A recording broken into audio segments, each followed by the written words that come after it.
Bonjour à tous. La colère des agriculteurs ne retombe pas malgré les annonces du gouvernement.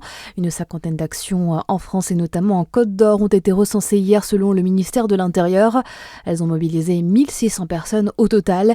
Les agriculteurs qui dénoncent notamment l'accord du Mercosur, un traité de libre-échange avec les pays d'Amérique du Sud, mais aussi la stratégie gouvernementale pour lutter contre la dermatose nodulaire contagieuse. En Côte d'Or, la FNSEA et les jeunes agriculteurs appellent à un rassemblement demain devant le pôle créancier de la Chambre d'agriculture. Le Premier ministre qui a d'ailleurs promis la mise en place d'un fonds de soutien de 11 millions d'euros pour les petits exploitants en difficulté dans les 10 départements où le gouvernement a décidé la généralisation de la vaccination. Un bovin sur 5 est vacciné selon Sébastien Lecornu. Il est soupçonné d'avoir piraté des serveurs du ministère de l'Intérieur. Ce jeune homme de 22 ans a été mis en examen et placé en détention provisoire.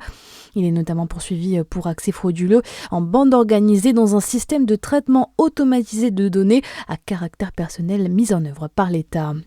Dans le reste de votre actualité, un mot de sport, c'est sa deuxième victoire de la saison.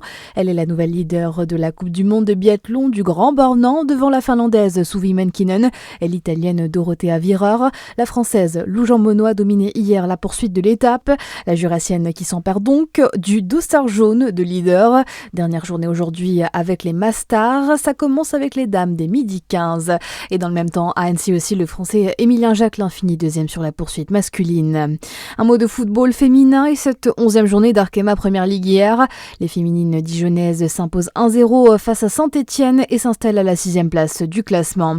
Et puis en basket, 12e journée de championnat de Betclic Elite. L'élan Chalon s'incline 80-82 face à Bourg-en-Bresse hier. Chalon 7e au classement. Bon début de journée à notre écoute sur Fréquence Plus.